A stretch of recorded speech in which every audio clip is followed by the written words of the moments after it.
Bienvenue à tous à la grande édition de la télévision rwandaise. Voici le sommaire.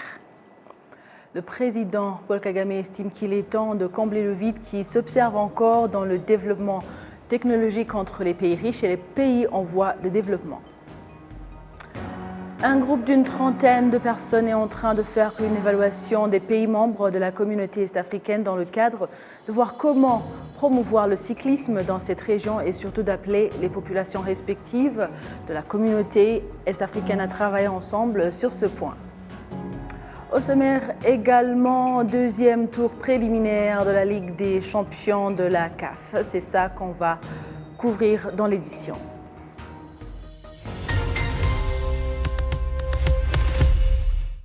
Bonjour et bienvenue à la grande édition de la télévision rwandaise. Le président Paul Kagame estime qu'il est temps de combler le vide qui s'observe encore dans le développement technologique entre les pays riches et les pays en voie de développement. Le chef de l'État a fait cette indication au premier jour du sommet des chefs d'État et de gouvernement du groupe des 117 et de la Chine qui se tient actuellement à Cuba.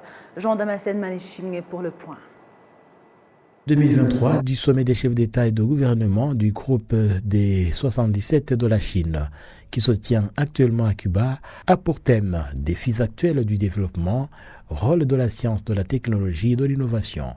Peu après son accueil, le président de la République Paul Kagame s'est déclaré ravi de fouler à nouveau le sol cubain après plus de 3 décennies, ajoutant qu'il est aussi un grand honneur de participer à ce sommet. S'exprimant devant ses pairs, le président Paul Kagame a mis un accent sur le déséquilibre entre pays riches et pauvres au sujet de la technologie et de l'innovation, ce qui ne permet pas d'accélérer le développement des pays pauvres en particulier.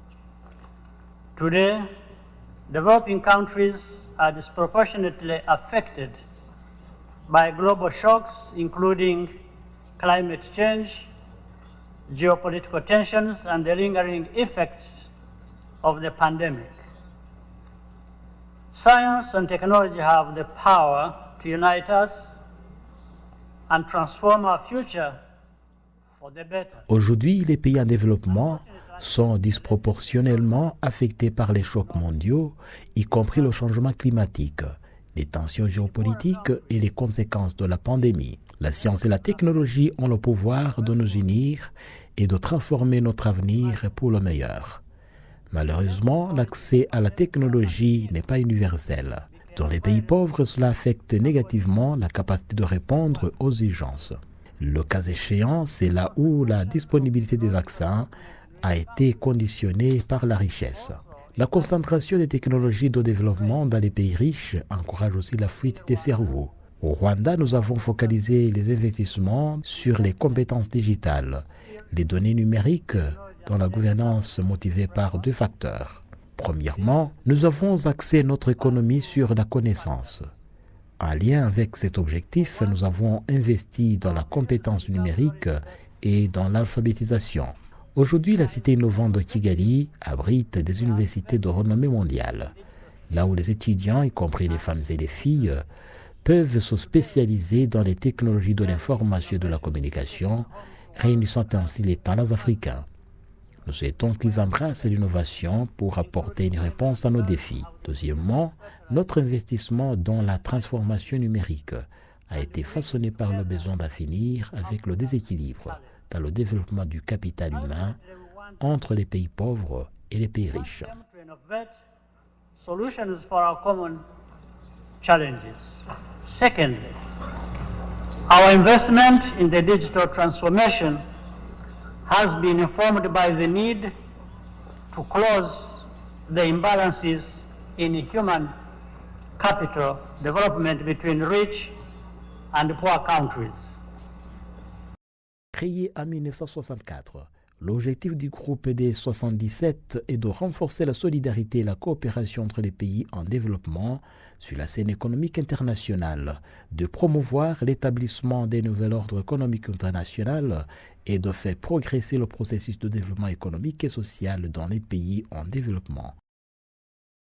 Autre hôte de marque au sommet de Cuba, C'est le secrétaire général des Nations Unies, Antonio Guterres, qui a attiré l'attention sur la réalisation des objectifs de développement durable, mis en place pour accélérer la lutte contre la pauvreté, la faim et les effets du changement climatique. Le secrétaire général de l'ONU a prévenu que ces objectifs ne seront jamais réalisés tant que le fossé se creusera toujours entre pays riches et pauvres. La population du district de Kayonza à l'est du Rwanda et celle de Karango en Tanzanie se félicitent des échanges commerciaux au point de vente de Kiwale où se pratique quelquefois le commerce de troc. Qu'est-ce qui fonde cette pratique traditionnelle à l'heure où la monnaie domine plutôt les échanges commerciaux? Suivons. On continue maintenant pour l'instant avec les infrastructures dans le terme de COMESA. Je vous propose de suivre le récit qui nous en dit plus. Difficultés dans les échanges commerciaux entre pays membres du marché commun de l'Afrique orientale et australe COMESA, un faible niveau d'électrification sont autant de domaines qui laissent beaucoup à désirer entre les pays de l'organisation sous-régionale. Pour Damien Mouzoun, analyste politique originaire du Bénin, les pays africains en général ne doivent pas se contenter de signer des accords qui restent lettres mortes. Les accords de coopération entre pays, ce n'est pas ce qui manque aujourd'hui à l'Afrique. Nous en avons suffisamment signé. Mais la question majeure, c'est comment est-ce que ces pays peuvent les mettre en exécution et mettre les égos de côté pour que nous puissions quand même aller de l'avant. Parce que sans cette intégration, que cela soit celle qui est en cours actuellement, cette intégration sous-régionale ou l'intégration même continentale, sans que cela n'aboutisse, le continent ne pourrait pas décoller. Et nous sommes conscients de ça dans un contexte géopolitique complexe où c'est les poids lourds qui font la loi. Aujourd'hui, vous voyez, l'Inde se précipite pour prendre aussi sa place dans les pays les plus développés dans le monde, parce qu'ils ont une popularité et ils sont unis, ils tendent vers 2 milliards de population. Mais l'Afrique reste quand même fragmentée, isolée. Et au lieu que ces projets ne soient pas seulement des signatures ou des décisions partisanes, on n'arrive pas à prendre des résolutions pour que, après ces genres de réunions, chacun agisse pour que ces projets s'exécutent. Parce que les populations d'abord qui doivent bénéficier de ces projets doivent aussi commencer déjà à la base de s'impliquer. Les conflits armés sont également pointés du doigt comme défi majeur à l'intégration régionale. Pour Léocadie Ndachaïsaba, ministre burundaise en charge de la communication et des technologies, les pays africains doivent surmonter les différends et travailler ensemble. Il est donc impératif que tous les États membres du COMESA unissent leurs efforts pour rechercher et résoudre les questions d'infrastructure qui entravent le développement uniforme et global de notre région. Ensemble, nous pouvons coopérer efficacement et apporter le développement tant désiré grâce à la confiance que les citoyens de la région ont placée en nous. Nous devons maintenir cet engagement pour relever les nombreux défis qui nous attendent et produire l'impact et les résultats escomptés. Nous convenons tous que les ressources humaines sont le moteur de l'ensemble du processus et qu'à ce titre, le renforcement des capacités doit être continu afin de garantir une offre de compétences adéquates. Pour les observateurs, il serait illusoire de parler d'intégration régionale, alors que les voyages sont très difficiles entre pays africains. Je dis souvent que les Africains ne sont pas aussi divisés que nous sommes déconnectés. Nous ne nous connaissons pas. Et déjà, même les voyages entre les pays africains, non seulement c'est cher, c'est très difficile. Et c'est eux d'ailleurs qui gèrent les aéroports, c'est ces ministres d'infrastructure qui doivent quand même agir pour l'intégration réelle à la base du continent. Mais aujourd'hui, vous ne pouvez même pas quitter, parfois même quitter Kigali pour Bujumbura, vous dépensez peut-être $900 pour si vous voulez aller par avion. Donc, ça fait que c'est difficile de se promener, que les peuples s'intègrent et commençant déjà par les leaders. Donc, le fait que les dirigeants se retrouvent et qu'ils discutent des questions préoccupantes de cette communauté, je pense que c'est déjà un pas. Maintenant, il ne faut pas que cela s'arrête sur la réunion seulement. Comme je le dis, j'apprécie le fait déjà qu'ils sont ensemble, mais il faut qu'ils puissent faire mieux que ça. Réunis à Kigali, les ministres en charge des infrastructures au sein du COMESA ont mis un accent sur la nécessité de passer à l'acte pour mieux développer les pays membres. Il est toujours très cher et presque impossible de voyager par avion en Afrique. Nous avons ici une plateforme des ministres pour discuter encore là-dessus, voir ce qui cause cette situation et accélérer l'exécution des changements que nous souhaitons. Les statistiques fournies par le marché commun de l'Afrique orientale et australe montrent que le taux de développement des infrastructures dans la plupart des pays membres restait faible, ce qui pourrait retarder la réalisation des projections de la communauté en matière d'intégration régionale et de développement.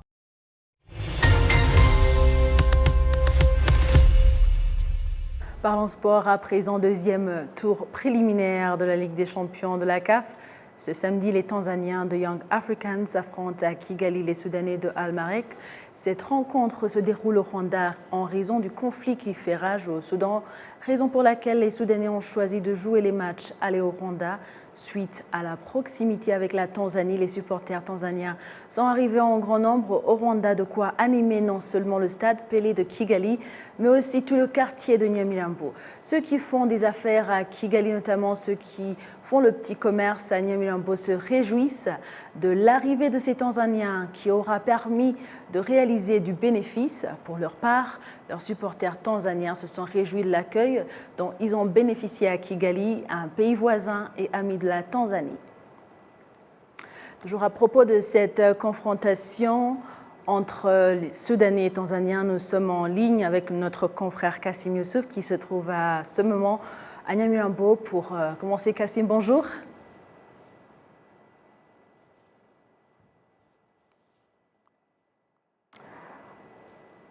On attend toujours Kassim pour faire un commentaire parce qu'il est sur place.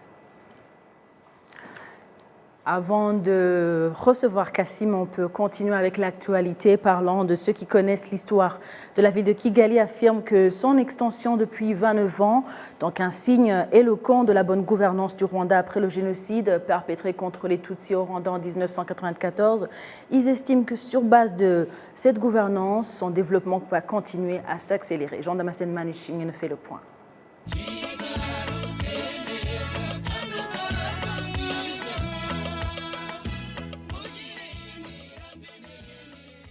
Kigali est la capitale rwandaise depuis l'époque coloniale.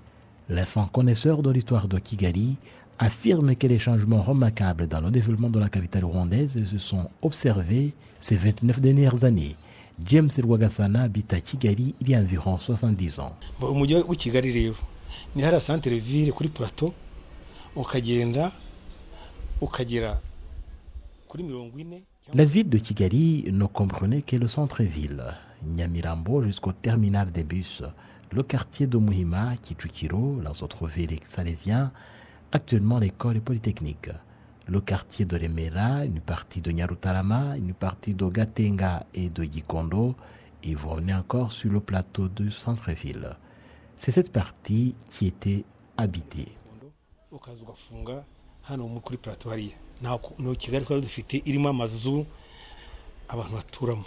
La ville de Kigali ne connaît pas seulement de changements au point de vue superficie, mais plutôt sa physionomie tout entière.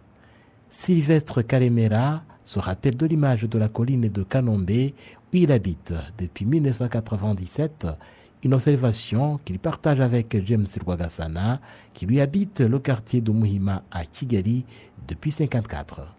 Nta muntu wabonaga ku rugo rw'undi yari imiyenzi gusa. Iterambere uko genda riza imihanda yose yari ibitaka yari ihari. Nta muhanda n'umwe wari ufite kaburimbo.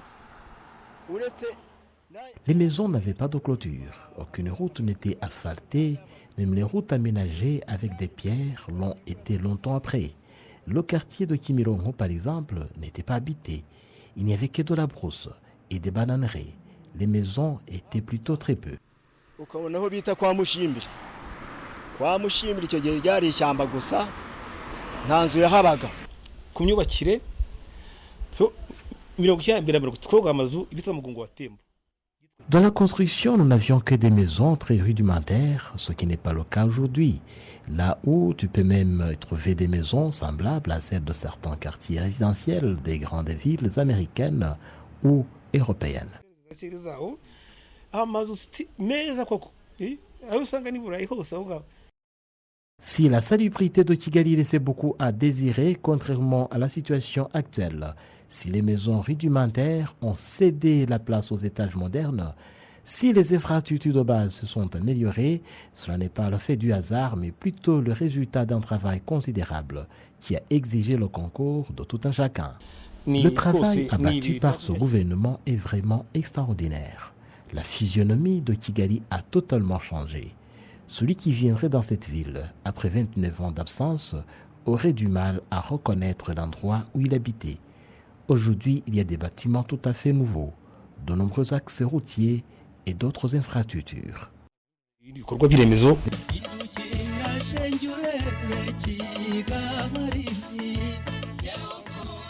Avec une superficie de 730 km², la ville de Kigali compte une population de plus d'1,7 million, une population qui s'élèvera à environ 4 millions d'ici 2050.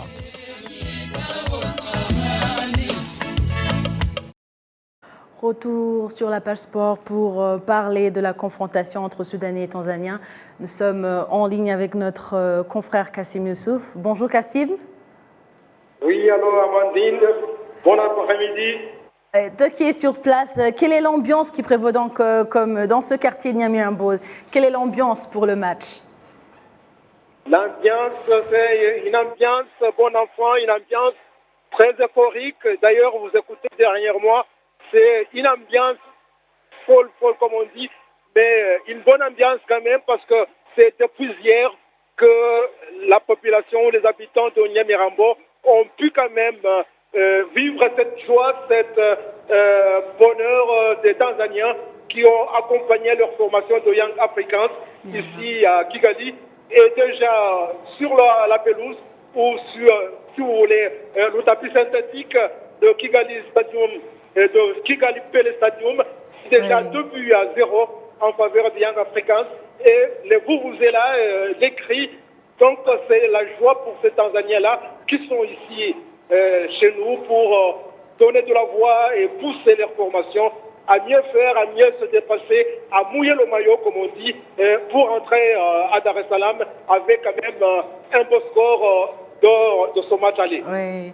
Kassim, vous suivez l'actualité sportive depuis longtemps. Voir une équipe soudanaise choisir le Rwanda, est-ce un événement dont le sens dépasse le football?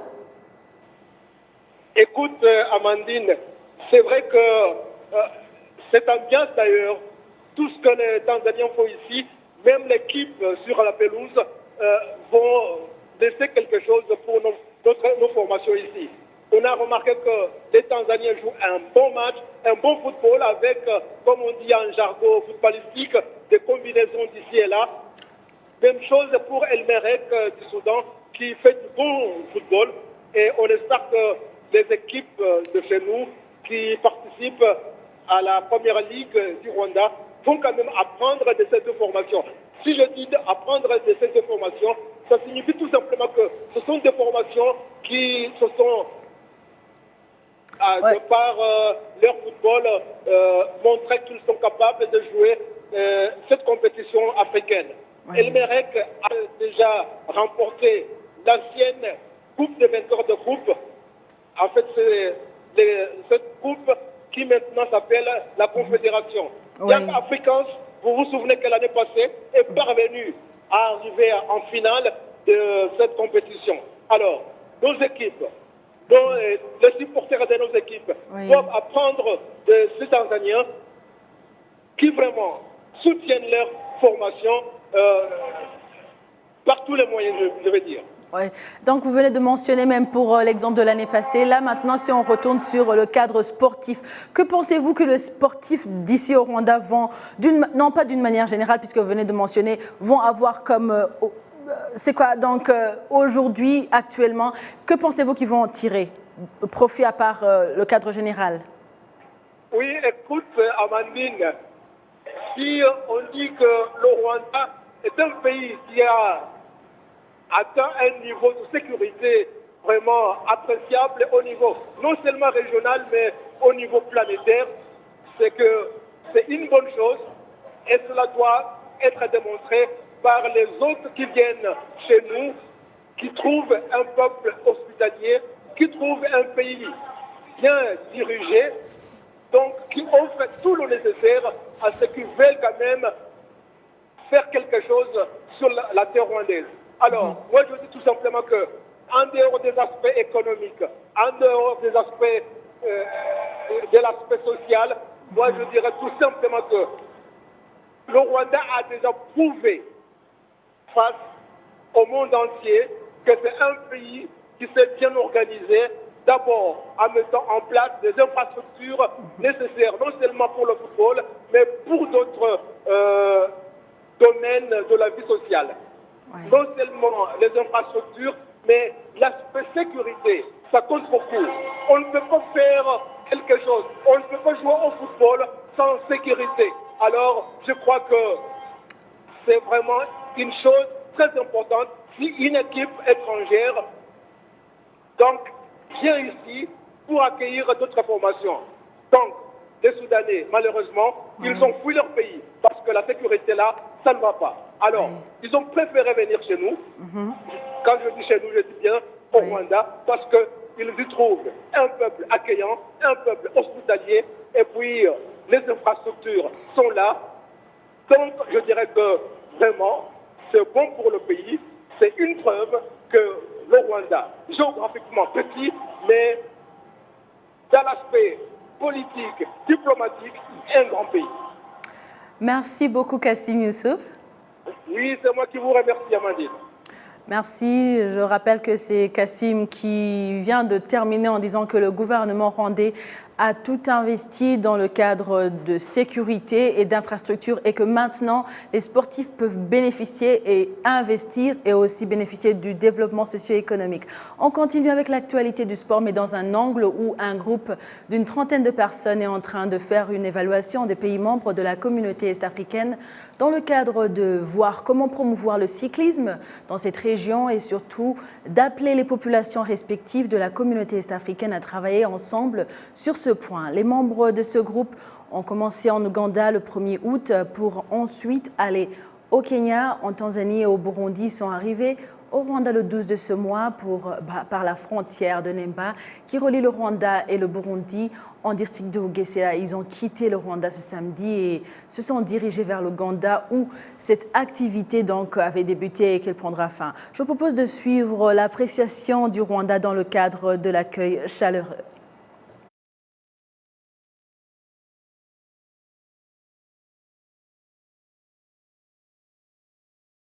Donc l'accueil, donc je vais commencer par l'Ouganda.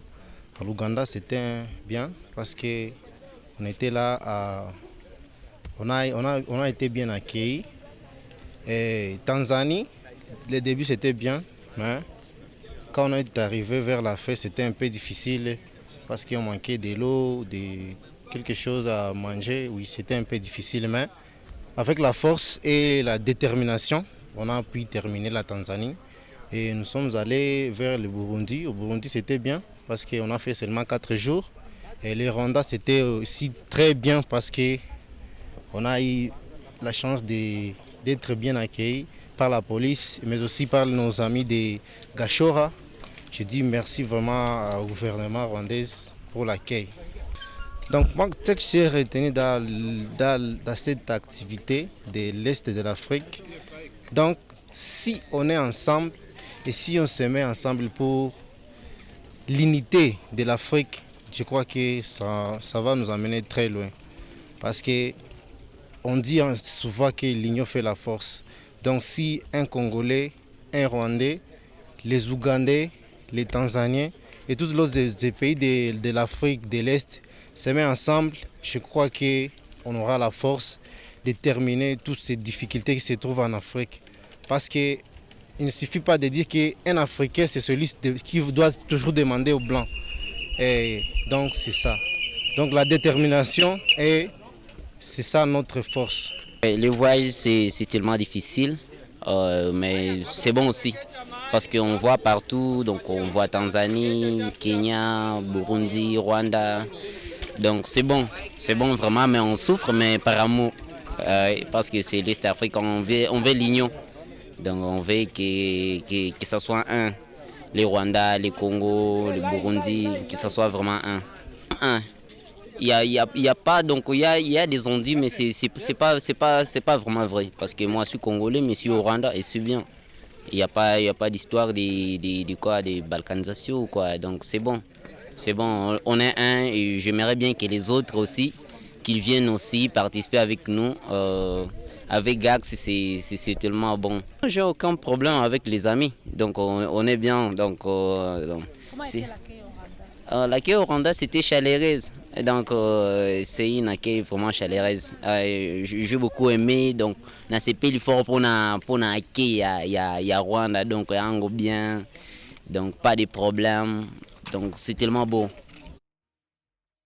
Clémentine Mokeka, secrétaire permanente du ministère rwandais des Affaires étrangères et de la coopération internationale, s'est exprimée sur la raison de cette activité. Le ministère des Affaires étrangères a participé à la cérémonie de lancement du groupe de grands safaris cyclistes de la communauté de l'Afrique de l'Est. Et c'est cette cérémonie aujourd'hui, on a envoyé 30 cyclistes qui sont en train de faire le tour de la région. Dans plusieurs pays, ils sont passés par la Tanzanie, le Burundi, le Kenya, le Rwanda et ils vont aller au Ouganda cet après-midi. Et l'idée de ce groupe, qui en est déjà à sa 6e édition, c'est vraiment de promouvoir l'intégration de la communauté de l'Afrique de l'Est, mais vraiment dans les citoyens. Donc il y a cette perception que la communauté n'est pas très connue par les citoyens et ce groupe va dans les villages voir tous les citoyens pour leur dire ce que le ISI font, mais aussi pour toucher sur les problèmes clés qui sont liés à l'intégration. Et cette année, vraiment, le focus, c'est de mettre le point sur les efforts que la communauté fait pour atténuer les effets du changement climatique, mais aussi les effets de la sécurité alimentaire de la région. Et aujourd'hui, ils sont très contents. Ils vont partir tout à l'heure en Ouganda. Ils sont très motivés, mais chaque année, on veut être sûr que cette communauté est connue par tous les citoyens.